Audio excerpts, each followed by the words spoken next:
Did you know writing an effective SAR, particularly the SAR narrative, is an art form?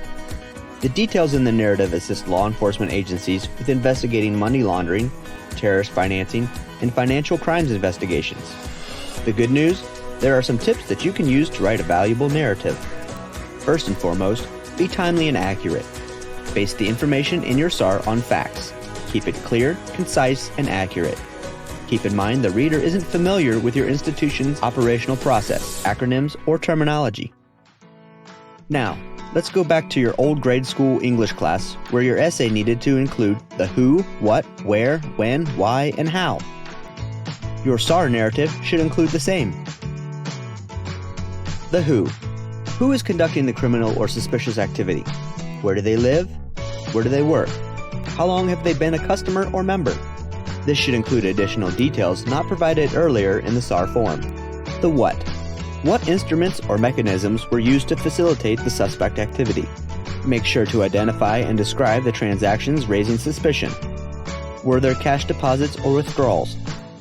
Were monetary instruments used, such as money orders, cashier's checks, or institution checks? Were digital currency or gift cards used?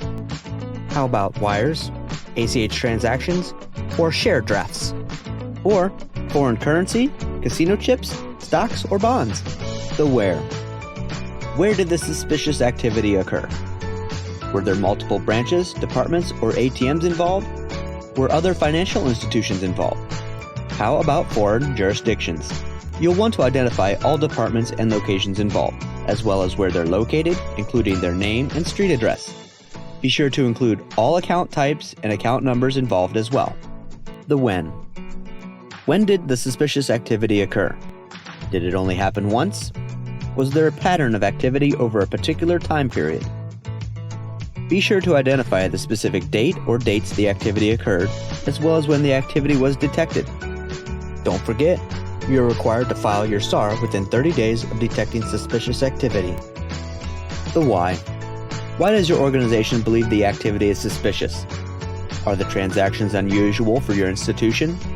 Are the transactions out of pattern for this particular account holder? Include any relevant information about suspicious account holder activity that you may have in your files at the time you filed the SAR. The how. Lastly, how did it occur? How was the suspect transaction or transactions completed? Provide as much detail as possible about the cycle of funds, including the source of the funds and the account and how they were applied. FinCEN recommends you format your narrative in 3 parts. Part 1, Introduction. Your introduction should provide a brief statement of the SAR's purpose, generally describe the issue, acknowledge dates of any SARs filled previously on the same issue, and include any internal investigative identification used by your institution to maintain records of the SAR. Part 2, Body. The meat of your narrative is in the body, which is where you provide all the relevant facts about the suspect activity. This is where you answer who, what, where, when, why, and how. Part 3, Conclusion. Finally, you summarize your report and include any planned or completed follow-up actions, as well as contact information of individuals with additional information about the suspect activity. You should also mention where all SAR-related records are maintained within your organization. A few cautions and reminders.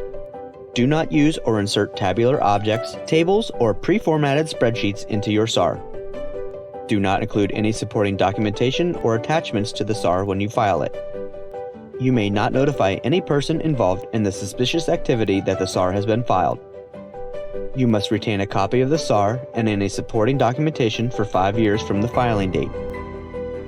The information provided in a SAR is used by law enforcement as pieces to a bigger puzzle. Complete and accurate information is a must. The FinCEN website has a 3-part guidance package to help financial institutions prepare suspicious activity report forms and improve the quality of their SAR narratives. Visit the link in the video's description below to download the package. For more information about filing a SAR or your reporting responsibilities, don't hesitate to reach out to our member support team at 800-500-0100, memserve@epcor.org, or via chat on epcor.org.